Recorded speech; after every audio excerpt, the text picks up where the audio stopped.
जी, hello दोस्तों, मैं हूँ कमर चीमा। उम्मीद है आप लोग ठीक होंगे। दोस्तों, जिस तरह कि आप देख रहे हैं, मेरे साथ मौजूद हैं प्रोफेसर डॉक्टर मुक्तदर खान साहब। डॉक्टर साहब, सबसे पहले तो आपके वक्त का बहुत शुक्रिया। Thank you very much sir. क्या हाल है आपका? Thank you. डॉक्टर साहब, पाकिस्तान को एक गिला रहा है हमेशा इंडिया से कि जनाब वो वेरीफाई नहीं करते, वो चीज़ों को देखते नहीं हैं और वो इमीडिएटली एक कंक्लूजन या जजमेंट पे पहुंच जाते हैं। और ये चीज़ ऑस्ट्रेलिया में हुई, जहाँ पे एक वाक़या हुआ और वहाँ पे कई मासूम लोग जो हैं वो मारे गए। इंडियन मीडिया ने और बहुत सारे लोगों ने उसको इमीडिएटली पाकिस्तानी कह दिया और सबने पाकिस्तानी उसको कहा, लेकिन वो तो इंडियन निकला। और अब सवाल ये पैदा होता है, और सबसे बढ़ के ऑस्ट्रेलियंस के जज्बात से खेला गया, वेस्टर्न दुनिया के जज्बात से खेला गया। पाकिस्तान पाकिस्तान का नाम लगाया गया। इंडिया का मीडिया क्योंकि बड़ा है, इंग्लिश बोलता है, बड़ी आवाज़ है, तो दुनिया उसको देखती सुनती है। लेकिन मई की जंग में भी फेक न्यूज़ ने राज किया था, और ये भी फेक न्यूज़ जो है और मिस इन्फॉर्मेशन राज कर रही है। कैसे देखते हैं डॉक्टर साहब आप इस ट्रेंड को? और जब पता चला कि वो इंडिया से निकला है, तो किसी ने माफ़ी भी नहीं मांगी इंडियन मीडिया से। इसको भी कैसे देखते हैं, ताकि हमें तो छोड़ दें, हमसे ना माफ़ी मांगे, लेकिन global public opinion and the sentiments of the Australian people तो मैटर करते हैं कि नहीं करते? तो पहली तो बात यह है सर कि मेरे से भी ये गलती हुई कि मैंने भी कह दिया कि साजिद अकरम इज़ फ्रॉम पाकिस्तान। सच तो ये है कि एक इंडिया से है, जो फादर हैं साजिद अकरम, वो हैदराबाद मेरे ही शहर से हैं। और मैं ज़्यादा तहकीकात भी नहीं करना चाह रहा था कि खुदा ना खास्ता हमारे मोहल्ले से ना निकल जाए। So I did want to investigate further कि ये बंदे कहाँ से। In fact the last time he went to Hyderabad it seems it was in 2022। दूसरी चीज़ ये है कि जो उनका बेटा है, he should not be considered Indian और पाकिस्तानी। वो ऑस्ट्रेलिया में पैदा हुआ, ही इज़ एन ऑस्ट्रेलियन, मतलब उसकी तरबियत वगैरह सारी ऑस्ट्रेलिया में ही हुई। तो जो नवीद अकरम है, ही इज़ एन ऑस्ट्रेलियन। उनकी माँ शायद इटालियन है, नेशनल ओरिजिन्स उनके। तो जब ये जो कहते हैं ना फॉग ऑफ वॉर कहते हैं, जब रिपोर्ट्स आने लगी, तो जब उनकी वीडियोस लगे तो इंडियन मीडिया, तो मतलब मैंने एक एक बाकायदा एक शो किया जिसमें मैंने अपोलोजाइज़ किया कि मेरे से गलती हो गई है ये, और मैंने बताया कि मुझसे गलती क्यों हुई। तो फॉर एग्ज़ाम्पल अगर आप गेट विल्डर्स को देखते हैं, गेट विल्डर्स का जो ट्वीट था उसमें उसने साफ कहा कि दीज़ आर पाकिस्तानीज़। और वेस्टर्न मीडिया में भी कई सोर्सेज़ से आ रहा था कि दीज़ आर पाकिस्तानी ओरिजिन, यहाँ तक कि कहा कि पैदाइश लाहौर से है, ये भी आ रहा था। खबरें जो शुरू में चल रही थी। और ये तो ख़ैर इंडियन मीडिया करता ही है। फॉर एग्ज़ाम्पल अभी जो ब्राउन यूनिवर्सिटी का जो हुआ है हादसा, उसमें भी कह रहे हैं कि पाकिस्तानीज़ या मुस्लिम्स आर इन्वॉल्व्ड। अभी तक हालाँकि कोई डिटेल्स मिले नहीं। सो ये तो एंटी प्रोपेगेंडा, इस पे मैंने कई शोज़ भी किए हैं कि इंडिया का जो सोशल मीडिया का जो इकोसिस्टम है, वो anti Muslim, anti Pakistan, anti basically Islamophobic rhetoric को वो मैग्नीफाई करता है। जैसे टॉमी रॉबिन्सन अगर कोई बात करते हैं घटिया किस्म की मुसलमानों के बारे में, तो सबसे ज़्यादा लाइक्स और सबसे ज़्यादा रीट्वीट्स उनको इंडिया से ही मिलते हैं। करोड़ों लोग हैं, 15% तक पढ़े लिखे लोग अनएम्प्लॉयड बैठे हुए हैं, यही करते रहते हैं। तो अब ट्रेजेडी ये है कि इन्होंने जिन लोगों को चढ़ाया है, जैसा नाइजेल फराज है, इस तरह के राइट विंग वॉइसेस को, अब वो ही एंटी इंडियन बन गए। जैसा कि मैगा का क्राउड, वो भी एंटी इंडियन हो गए। तो इस शख्स के बारे में ये खबर है कि जो साजिद है वो इंडिया से 1998 में ऑस्ट्रेलिया गया था। यानी आज से 26 साल पहले, उसकी उम्र जब 24 साल की थी होगी। तो वो जब से वहाँ है, 5-6 बार इंडिया आया बस पिछले 26 साल में। और नवंबर के महीने में दोनों बाप-बेटे फिलीपींस गए थे, जो कहते हैं वहाँ पे शायद इनको कुछ ट्रेनिंग-वेनिंग मिली आईसिस से। सो ये मिंडानाओ गए थे ये, जहाँ वहाँ पे अबू सय्याफ वगैरह के पुराने टेररिस्ट गैंग्स हुआ करते थे। तो they went to Philippines. It's not clear why, but the speculation है कि शायद आईसिस से वहाँ पे डायरेक्ट कॉन्टैक्ट हुआ है उनका। और वो साहब जो साजिद थे, he was travelling on the Indian passport. तो ताज्जुब की बात है कि वो 26 साल से ऑस्ट्रेलिया में हैं और अभी तक उनको सिटीज़नशिप नहीं मिली। और देयर आर अदर क्वेश्चन जो ऑस्ट्रेलियंस को पूछना चाहिए कि भाई he is not even a citizen, उसके पास इतनी बंदूकें कहाँ से आ गई? He had a licensed firearms वगैरह, और किस किस्म का आदमी है जो अपने बच्चे को इस तरह के रास्ते पे ले जाए? देखिए, वो तो मर गया ना साजिद, तो बेटा पकड़ा गया। बेटा अगर बच गया, इंजरीज़ से अगर वो सर्वाइव होता है, तो उसकी उम्र है 24 साल। उसके ऊपर 59 ईयर चार्जेस लगे हैं। मर्डर एंड अटेम्प्टेड मर्डर मिलाकर 16 मर्डर्स और बाकी के टेररिज्म के भी चार्जेस। तो वो अपनी सारी ज़िंदगी अब जेल में गुज़ारेगा, सोचिए आप। और अगर उसकी उम्र 80-85 की हो जाती है, हेल्थ केयर इतनी अच्छी है, तो आइंदा 60 साल वो जेल में गुज़ारेगा। For what? जिनको मारा उनके फैमिलीज़ सफ़र कर रहे हैं, ये भी सफ़र कर रहे हैं। सो आई डोंट अंडरस्टैंड दिस, ये लॉजिक जहाँ भी ये टेररिज्म का इस्तेमाल किया गया, वहाँ पे उसी सोसाइटीज़ को नुकसान हुआ। 9/11 के बाद अमेरिका की फ़ॉरेन पॉलिसी में कोई तब्दीली नहीं आई। अलबत्ता इराक़ तबाह हो गया, सीरिया तबाह हो गया। अब देखिए, अब अक्टूबर 7 के बाद क्या इज़राइल की पॉलिसीज़ में तब्दीली आई? नहीं, गाज़ा तबाह हो गया, right? So I don't understand, ये लॉजिक मुझे समझ में नहीं आती, what it is, and it is not beneficial, कोई रिज़ल्ट हो रहा है तो आई कैन अंडरस्टैंड। कुछ नहीं, जहाँ जिन मुल्कों में जिन सोसाइटी के लोगों ने टेररिज्म का इस्तेमाल किया है, उन्हीं की societies have suffered a lot. अब देखिए, जो इस्लामोफ़ोबिया फैलेगा ऑस्ट्रेलिया में, और इसका सिर्फ़ मुसलमानों को नहीं, सारे ब्राउन लोगों को नुकसान होगा, ऐसा इंडियंस को भी होगा। वीज़ेज़ टाइट हो जाएँगे, स्टूडेंट वीज़ाज़ मिलना, जॉब्स मिलना, ये सारी चीज़ें। और ये इटली एको एको चेंबर बन जाएगा वेस्ट का, कि ब्राउन लोगों को भगाओ, जो सिटीज़न्स हैं उनको डिसएनफ्रेंचाइज़ करो और भगाओ। अभी इंग्लैंड की रनीमीड फाउंडेशन का एक रिपोर्ट आई है कि ऐसे 9 मिलियन लोग हैं बर्तानिया में जो इंडिया, पाकिस्तान और बांग्लादेश से आए हुए हैं। उनकी एक ही दस्तखत में उनकी सारी की सिटीज़नशिप कैंसल कर सकता है home secretary, without even going to the court, एक ही झटके में। नाउ, और फिर ऐसे भी गोरे हैं जो इंग्लैंड में पैदा हुए हैं, वैसे भी 1-2 मिलियन हैं जिनकी भी सिटीज़नशिप कैंसल की जा सकती है, जो नेचुरलाइज़्ड सिटीज़न्स हैं। तो इस तरह की चीज़ें आपको देखने में मिलेगी अनक़रीब। ऑलरेडी आपने देखा कि जो अफ़गानिस्तान का जो बंदा जो आके वाशिंगटन में हरकत की, उसने 2 नेशनल गार्ड्स को मारा। उसके नतीजे में डोनाल्ड ट्रंप ने ट्रैवल बैन लगा दिया है तकरीबन 30-40 मुल्कों पे, और most of Africa is banned, और फ़लस्तीन भी, सीरिया भी, अफ़गानिस्तान भी। तो अब अफ़गानिस्तान से जो रेफ्यूजीज़ वेट कर रहे हैं आने के लिए यहाँ पर, क्योंकि they had work with the US government, अब उनको तालिबान हंट कर रहा है, अब वो नहीं आ सकते। तो they are neither here nor there. वो अपने मुल्क में सेफ नहीं है, और they will not be safe in the US because एक शख्स ने ऐसी हरकत कर दी। और प्रॉब्लम ये देख रहा हूँ कि हमारी जो मुस्लिम कम्युनिटीज़ हैं, उनकी जो इंटेलेक्चुअल और स्ट्रैटेजिक थिंकिंग कम्युनिटी है, बहुत ही पतली है, बहुत ही थिन। या तो पागल किस्म के मुल्लाज़ हैं, जिनको दुनिया का कुछ खबर नहीं, अजीब-अजीब पागलों जैसी बातें करते हैं, या कंस्पिरेसी थियरीज़।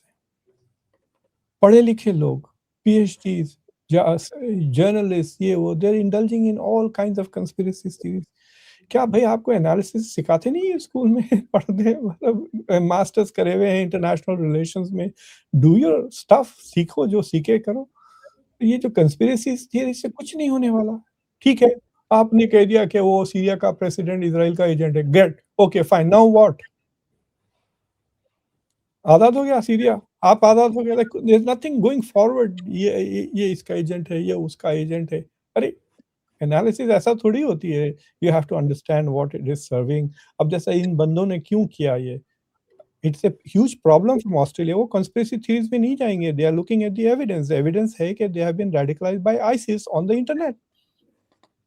तो आप देखो, आज के वॉल स्ट्रीट जर्नल में कई जगह मैं देख रहा था, अगर आप गूगल न्यूज़ में जाकर टाइप करके देखें, there is a huge number of articles जो छपे हैं सेइंग के आईसिस फिर जिंदा हो गया है।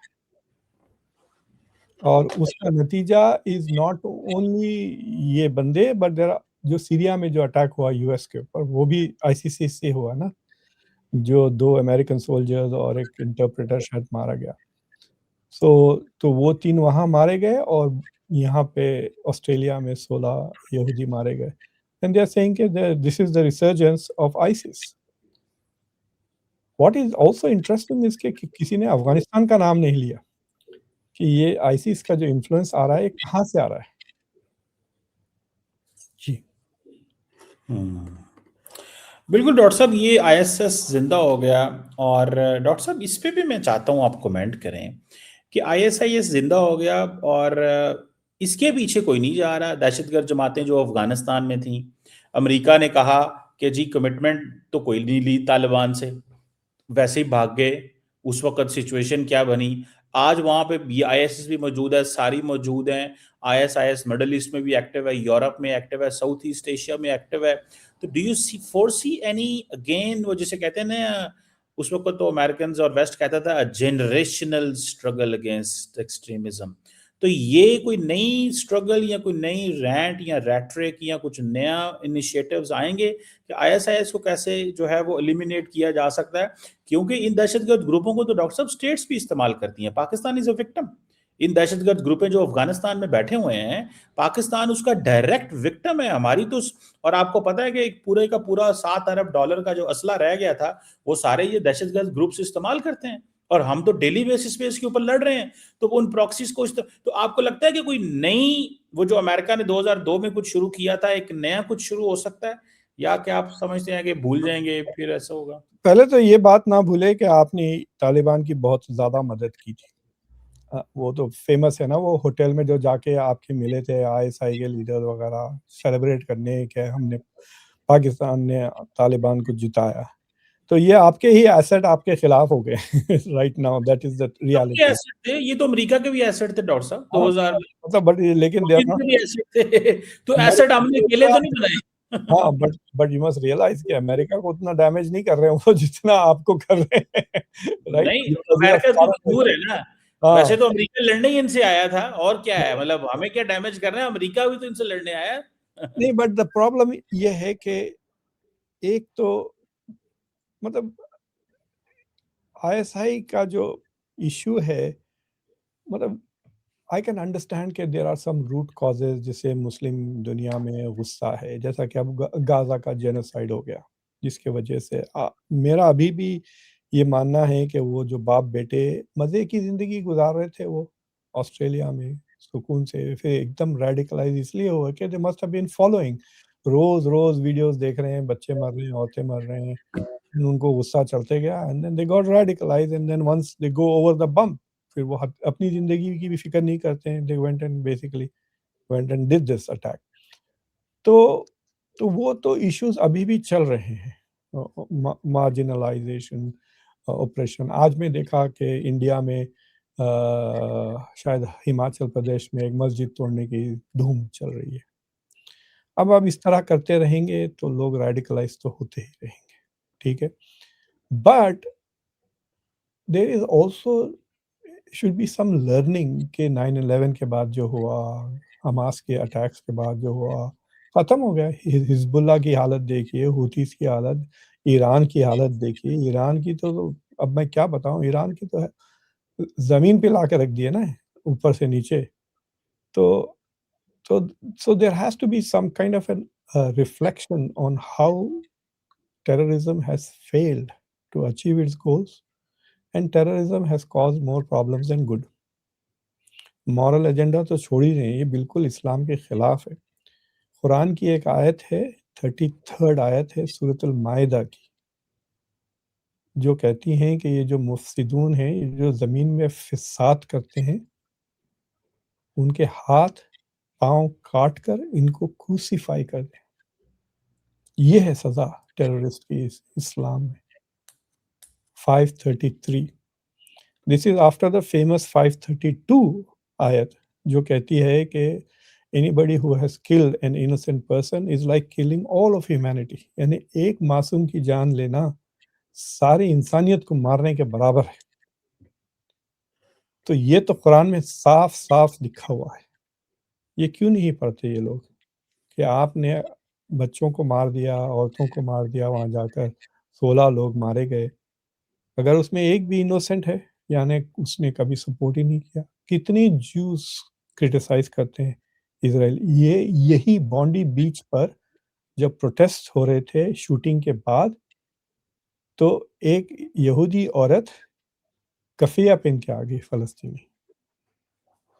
जब पुलिस ने उसको रोका, ये कहकर के this is not a political event, तो वो कह रही कि इज़राइल के झंडे हटाओ। Because if it is not a political event, then why Israeli flag is there in the protest? So there are Jews. अगर आप उसको मार दें तो she is an innocent. She is not supporting the genocide in Gaza. तो ये एक अजीब सा है। ना तो ये पॉलिसीज इस्लामिक है, ना ये geopolitically successful. It is a lose lose strategy. आपकी दुनिया भी गई, आपकी आखिरत भी गई। यानी सोचिए, आप ये मर गया, जिंदगी खत्म हो गई, थू थू हो गई। अब आप सीधा दोज़ख को जा रहे हैं फॉरएवर। Can you imagine? ना आपका प्रॉब्लम सॉल्व किया आपने दुनिया में, और आखिरत में you are going to hello.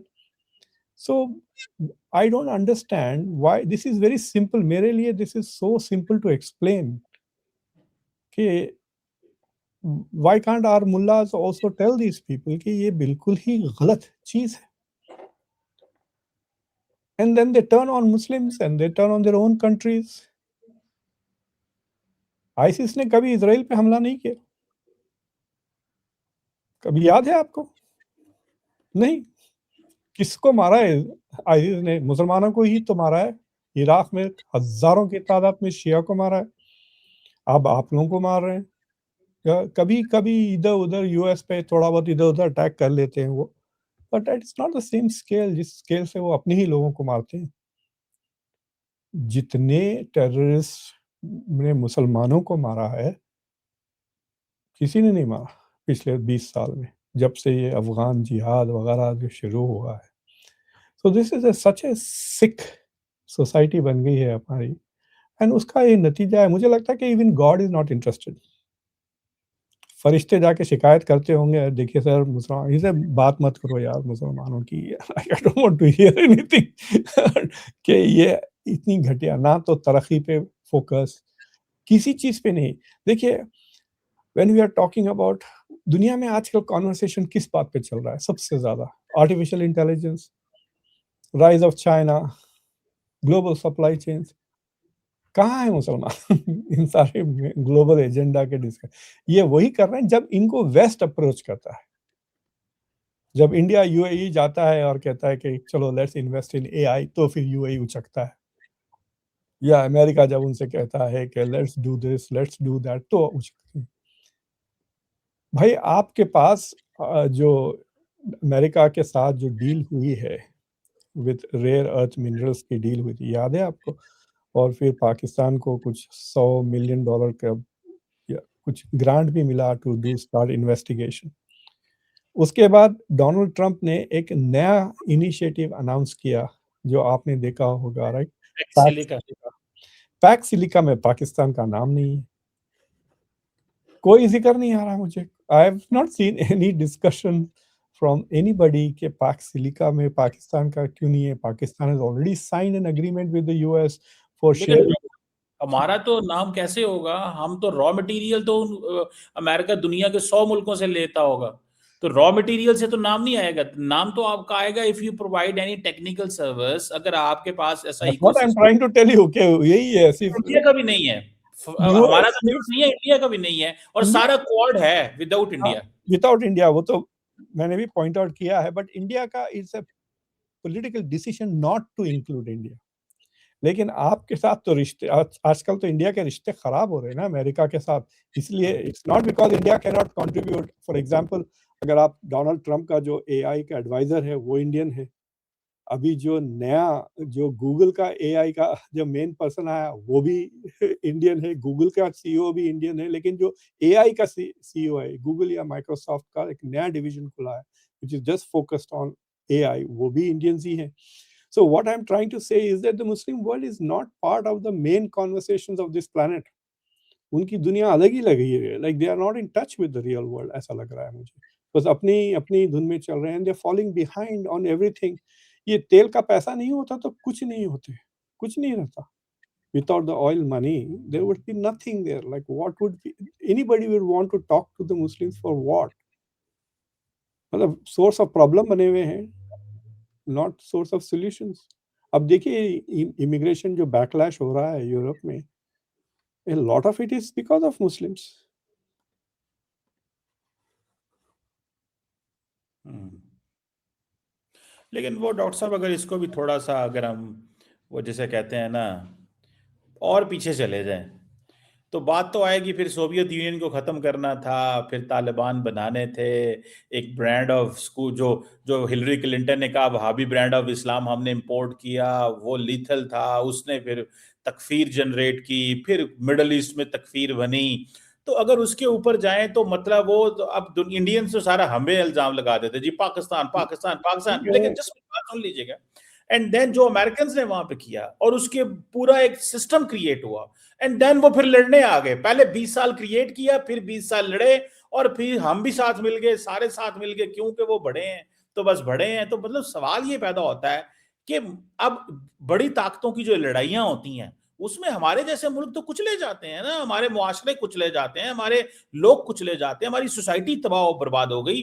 क्लैशनकोव culture, drugs, पता नहीं क्या क्या हमने, आप देखें ना 50-60s में लोग कहते हैं अफगानिस्तान बड़ा ठीक जा रहा था, हम बड़े प्रोग्रेसिव जा रहे थे, फिल्में थी, लोग सिनेमा जाते थे, but then it was an entire Islamisation. तो मतलब हम तो कुचले सर, गए ग्रेट पार।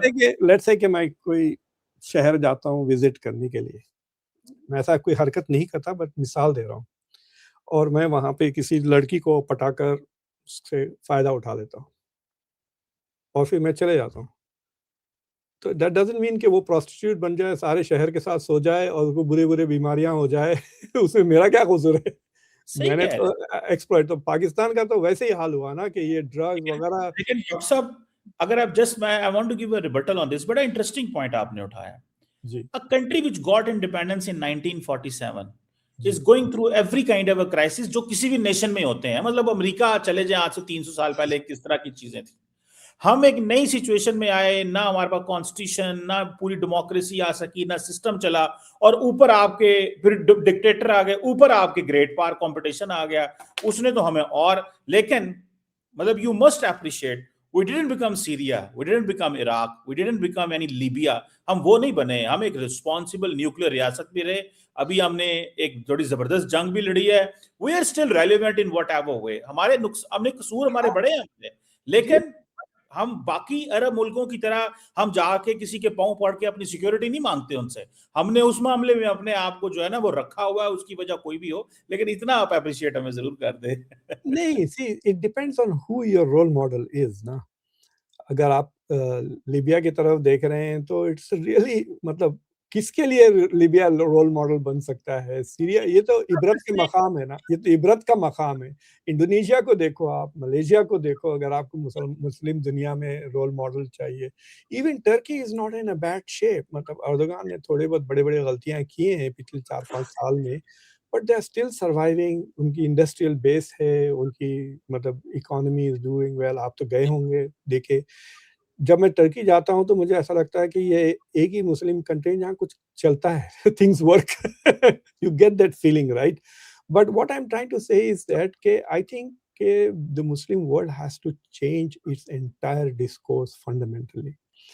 और मैं जो मिसाल जो देता हूँ कि भई अगर आपकी तनख्वाह में सिर्फ़ साइकिल आ सकती है, तो गैर ज़रूरी मर्सिडीज़ के शोरूम के बाहर खड़े रह के ताड़े ना। साइकिल को पोंछ लें, साफ करें, उसमें ऑयल करें, ताकि साइकिल आपको बराबर काम पे ले जा सके, वापस लेकर आए। हो सकता है सेविंग्स कर लें तो मोटरसाइकिल पे आ जाए। लेकिन अगर आप मर्सिडीज़ को रोज़ ताड़ेंगे तो इवेंचुअली एक दिन ना एक दिन आप उसको चुरा लेंगे। Then you will become a criminal. So what I am trying to say is that सारे मुस्लिम दुनिया की जो मेजर मुस्लिम कंट्रीज़ हैं, their ambitions are way beyond their capabilities.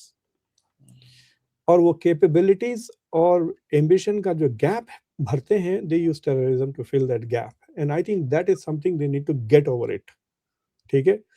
और फोकस डेवलपमेंट में। देखिए आज मैं आपसे पहले एक शो किया संतोष मेहरोत्रा साहब से, जो इंडिया के डेवलपमेंट इकोनॉमिस्ट है। हमने 1 घंटा इंटेंस तौर पे वर्ल्ड इनइक्वालिटी रिपोर्ट पे तबसरा किया, जो मैं आज रात को या लेटेस्ट कल सुबह तक लगा दूँगा, आप देखिए। आई गारंटी यू कि बहुत कम ऐसे मुस्लिम्स हैं जो पूरा शो देखेंगे। Because it deals with integrate मतलब कॉम्प्लिकेटेड इकोनॉमिक इश्यूज़। उनको वो सब नहीं देखना है। उनको बस अमेरिका क्या कर रहा है, इज़राइल क्या कर रहा है और उसके बाद ये मुल्लास क्या कह रहे हैं। They don't want to do the hard work on development issues कि आपका असर क्या हो रहा है इनइक्वालिटी के वजह से। So for example we had a very nice discussion on कि प्रायोरिटी क्या होनी चाहिए डेवलपिंग कंट्रीज़ की टू रिमूव पॉवर्टी और टू फाइट इनइक्वालिटी। क्योंकि इनइक्वालिटी से भी डेवलपमेंट रुक सकता है, पॉवर्टी से लोग सफ़र भी कर सकते हैं। So what I'm trying to say is कि discourse has to change a lot. It is just about identity, identity, identity is उसमें डूब मर रहे हैं। अमेरिका भी देखिए ये जो मेगा क्राउड आइडेंटिटी लेकर आया है, वो डुबा देगा अमेरिका को। It is not going to contribute to progress, development, freedom, कुछ नहीं होगा। It will cause tension at home. अब देखिए ये जो मेगा क्राउड रिपब्लिकन्स ने जो ओबामा केयर को एक्सटेंशन नहीं दिया, सडनली 22 मिलियन लोगों के पास इंश्योरेंस नहीं होगा जनवरी में, या इतना महंगा हो जाए कि वो बैंकरप्ट हो जाएंगे। 22.7% ऑफ द कंट्री, बिकॉज वो डोमेस्टिक टेंशन में आ गया आइडेंटिटी पॉलिटिक्स को लेकर। बिकॉज वो ओबामा से इतने चिड़े हुए हैं कि ओबामा केयर को खत्म करना चाहते हैं, विदाउट अंडरस्टैंडिंग कि जो मेजॉरिटी ऑफ जो लोग उस इंश्योरेंस पर हैं वो उन्हीं के बंदे हैं। सो आई थिंक कि ये इस्लाम को लेकर, भाई इस्लाम अल्लाह का है, let him protect his religion. Quran में वो भी है कि आई विल प्रोटेक्ट माय दीन। हम क्यों उनका काम कर रहे हैं? हमारा काम है to practise it and practise it. There are so many ways of understanding Islam, जो मैं आपको दिया 532 533 is enough. Between the two of it, prevention and dealing with terrorist, वो वहां का वही है। मिसाल हजरत अली ने जो खवारिज के साथ किया था, आपको पता है, destroyed then finish them off ना। बहुत ही ब्रूटल तरीके से मारा था खवारिज को, जो उनके साथ लड़े थे पहली जंग में। बाद उसके बाद उन्होंने उसकी ऐसी की तैसी कर दी, because they had become terrorist. So we have examples that are उलमा अगर चाहें तो उसको इन्वोक कर सकते हैं। मतलब मेरा जो शुरू में शिकायत थी 9/11 के बाद, कि 9/11 के बाद अगर मुझसे पूछते, then I would have asked the Muslim countries to put up a posse. वो एक फौज बनाते, भेज के निकालते बिन लादेन को। That is what Muslim should have done. तो दुनिया बहुत अलग होती और मुस्लिम मुल्कों की तकदीर भी बहुत अलग होती अगर मुस्लिम कंट्रीज हैड OIC के तहत, if they had put up an army to go after Al-Qaeda. आपको पता है, मैंने जब बिन लादेन के खिलाफ वॉशिंगटन पोस्ट में आर्टिकल लिखा, तो मुझे सारे अमेरिकन मुस्लिम ऑर्गेनाइजेशन जिसके मैं बोर्ड्स पे था, मुझे निकाल दिया था। तो आप बताएं ना, अगर आप आपने वॉशिंगटन शेख पोस्ट में को ऐसा कैसा आर्टिकल, कहते? आपने शेख के बारे में ऐसा कैसा कह दिया? तो मतलब अगर अमेरिका के अंदर पढ़े लिखे मुसलमान आपके साथ ऐसे कर सकते हैं, तो हमारा जैसा मुल्क जहाँ पे 70% लोग अनपढ़ हैं, यहाँ पे लोगों को अलकायदा की आइडियोलॉजी पे प्रमोट करना कितना आसान। हमारा वजीर आजम साबिक इमरान खान जो है, वो उसामा बिन लादेन को शहीद करता था। हम क्या करें इसमें अब? मतलब That is you have actually pointed out the problem in your question कि 75 साल के बाद 70% क्यों गैर पढ़े लिखे हैं, क्योंकि your priorities are so different। सही कह रहे हैं डॉक्टर साहब। इसमें देखिए द मल्टीपल चैलेंजेस हमारे जैसे, आपको तो मैंने सोवियत यूनियन और अमेरिका का कंपटीशन देखा, फिर हमने ईरानियों का और सऊदीज का कंपटीशन पाकिस्तान में देखा है। मतलब हमने सेक्टेरियन भी जो चीजें देखी, हमने ग्रेट पावर पॉलिटिक्स भी हमारे बॉर्डरों के ऊपर आ गई। मतलब हमारे बॉर्डर के ऊपर क्या कुछ नहीं रहा। And then we have a bigger country like India, जो कश्मीर के साथ हमारा वो चलता रहा है। हमारे भी प्रॉब्लम्स हैं, मैं ये नहीं कह रहा कि हम बहुत अच्छे हैं, डिक्टेटर्स, डेमोक्रेसी, दिस दैट, जहालते हैं, वो हमने बहुत कुछ गंद किया। लेकिन और मेरा मकसद ये भी नहीं है कि मैं को लीबिया हमारा है, लेकिन वी सर्वाइव्ड। हमने वो जिसे कहते हैं ना, हमने सर्वाइव किया है और बहुत मुनासिब सर्वाइव किया है। लेकिन ऐसे चल नहीं सकता जिस तेजी से हमारी आबादी बढ़ रही है, ये जहालत और ये सारा कुछ। मेरा ख्याल है कि, और अभी मैं आपको just I am giving you food for thought, अभी जो हमारे चल रहा है यहाँ पे, we do consider that there is another great power competition in on our borders, and that is India और चाइना के साथ जो अमेरिकन और इंडो पैसिफिक में होंगे, ये भी हमारे बॉर्डर ही है ना। मतलब चाइना जिससे अमेरिका compete करना चाहता है वो हमारे बॉर्डर पे बैठा हुआ है, मतलब कोई दूर नहीं है उनसे। इंडिया इतनी बड़ी पावर है, उसके ऊपर अमेरिकन बैंक कर रहे हैं, तो वो भी हमारे बॉर्डर पे है, तो हम तो फिर बड़े ग्रेट पावर कंपटीशन में फंस रहे हैं। कौन की है, जैसा अमेरिका अमेरिका इंडिया को आगे बढ़ाएगा, चाइना आपको आगे बढ़ाएगा। You know that is India नहीं एग्जैक्ट। आगे बढ़ेगा, वो ठुस होगी डॉक्टर साहब। नहीं, the US still wants India to move. अगर आप अभी नेशनल सिक्योरिटी स्ट्रेटजी पढ़ें, they still want India to try and balance China। भाई इंडिया बहुत स्ट्रांग हो जाएगा अगले महीने तक, पता है आपको। मैं हो आपके जाए नेक्स्ट टॉपिक पे जा रहा हूँ। India is going to Oman to get Jaguars. अच्छी बात है, जय। दुनिया में कोई अब जैगुआर नहीं बनाता। हिंदुस्तान एरोनॉटिक्स लिमिटेड भी बनाता था जैगुआर, पता है आपको। ये जो बात करती है ना इंडिया, हम टेक्नोलॉजी ट्रांसफर करें, ठीक है, आपके पास जैगुआर की टेक्नोलॉजी ट्रांसफर हुई थी, आप बनाते थे जैगुआर। अब क्या हो गया, मैन्युफैक्चरिंग बंद हो गई जैगुआर की इंडिया में, फ्रांस में, जहां वो बनता था। अब सिर्फ ओमान के पास पुराने खटारे पड़े हुए हैं, कुछ 20-25 जैगुआर, वो लेने गए हैं मोदी जी, ताकि उनको बुलाकर उनके पार्ट्स से अभी जो है सो जैगुआर वो उड़ाएंगे। So this is the situation of developing countries. मतलब ये बिल्कुल ही थर्ड वर्ल्ड का जो हम जो कहते हैं ना कि this is not, it's like saying कि जब गरीब आदमी गाड़ी खरीदता है, कैसा खरीदता है, यूज्ड कार्स जाके देखता है ना, राइट। जब जो जो अमीर आदमी है, जो डेवलप्ड आदमी है, वो नई गाड़ी खरीदता है, he is looking for new technology, उसमें सेल्फ ड्राइविंग चीज है या वाईफाई है या नहीं है, ये नहीं कि पुरानी। तो so even India with all its talk of development is behaving like a very poor country looking for used stuff to defend itself. तो वो बात तो मैं जानता हूँ, but what I am trying to say is कि there are lots of countries in the world जिन्होंने geopolitics से दूर रखा। आपने फायदा भी तो बहुत उठाया है जियोपॉलिटिक्स का, by becoming a pawn of the United States. You have benefited, मतलब इस सेंचुरी में आपको कुछ $35 बिलियन तक फॉरेन एड मिली है, जो आपके एलीट ने खाई है। So all of that has happened. You could have stayed out of it. जैसा Turkmenistan is trying to stay out of the whole problems. अभी तो उन्होंने celebrate किया ना अपनी neutral, focused on priorities. I think Pakistan की number 1, number 2, number 3, number 4, number 5 priorities should be education.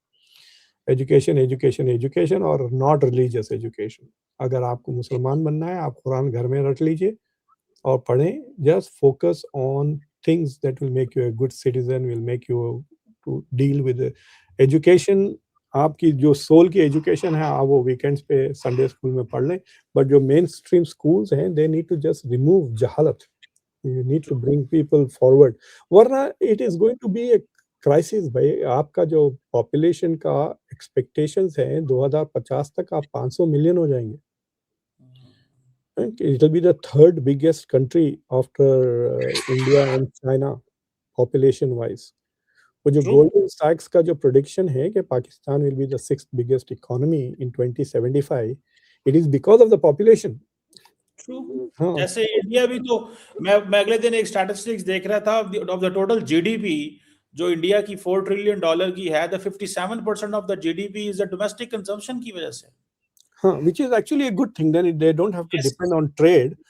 Yes। हाँ, in fact China का प्रॉब्लम करेंटली है कि डोमेस्टिक कंजम्पशन नहीं है, वो एक्सपोर्ट्स पे रिलाई कर रहे हैं। They have to increase their domestic consumption. दुनिया में सिर्फ 3 मुल्क हैं जो डोमेस्टिक कंजम्पशन के बेसिस पे ग्रो हो सकते हैं, which is US, China and India. Yes. हाँ, बाकी सब और एक्सपोर्ट ओरिएंटेड। जर्मनी, जापान को भी ले सकते हैं आप, 125 मिलियन है उनकी आबादी, एंड दे कैन। ये जो कोर 5 की बात जो डोनाल्ड ट्रंप ने की थी, it was all 100 million plus वाले कंट्रीज हैं वो कोर 5, जो रशिया, इंडिया, चाइना और हम बात। लेकिन आई थिंक कि there are lots of other problems जिस पे तवज्जो ही नहीं जा रही है, एंड पार्टली बिकॉज हम लोग खुद, आप में थोड़े बायस्ड है ना, we focus only on geopolitics. जैसा कि अब एनवायरनमेंट की बातें होती तो मैं बोर हो जाता हूँ। मैं सिर्फ उतना फॉलो करता हूँ एनवायरनमेंट जितना मुझे जियोपॉलिटिक्स के लिए चाहिए। उससे ज़्यादा डिटेल्स में नहीं जाता, बिकॉज मतलब you can't be interested in everything, right? इसलिए मैं अपना पोर्टफोलियो इकोनॉमिक्स में भी चला गया हूँ, वरना that was actually not my portfolio. तो मैं अब आई अंडरस्टैंड कि I need to know the economies well, I need to understand economic development और उसके चैलेंजेस, वरना I can not understand comprehensive national power. मुझे समझ में नहीं आएगा कि क्या चीज़ है, यू नो। इनफैक्ट इंक्रीजिंगली मैं सिर्फ दुनिया में 3 मुल्क को पावरफुल मानता हूँ। देखिए, अगर आप अपने हथियार खुद नहीं बनाते, you are not a power, in my opinion. Any country that buys weapons is not a power, क्योंकि लंबी जंग आप लड़ ही नहीं सकते। अगर रशिया अपने हथियार नहीं बनाता होता तो सोचिए, सैंक्शंस की वजह से ये कभी का हार जाता यूक्रेन से with in a few months, you know. सिवाय ईरान और नॉर्थ कोरिया के किसी ने खुल के इनको हथियार नहीं दिए, यू नो। यही 2 मुल्कों ने उनको प्रोवाइड किए। और वो भी अब ईरान के जो ड्रोन्स हैं वो एक्चुअली रशिया में बन रहे हैं, मतलब उन्होंने टेक्नोलॉजी दे दी है, तो Iran is not even exporting them. So the countries that are real powers are the ones who can make their own weapons, और उनकी इकोनॉमीज मजबूत हो तो वो सर्वाइव कर सकते हैं। अगर आप परचेजिंग पावर पैरिटी के मुताबिक देखेंगे तो Russia is the 4th biggest economy now, इसलिए वो सर्वाइव हो रही है। ट्रू, ट्रू, बिल्कुल सही है। Thank you very much doctor साहब, it's always very enlightening and बड़ा मजा आया बात करके आपसे। Thank you very much for your time. Thank you very much Amar साहब।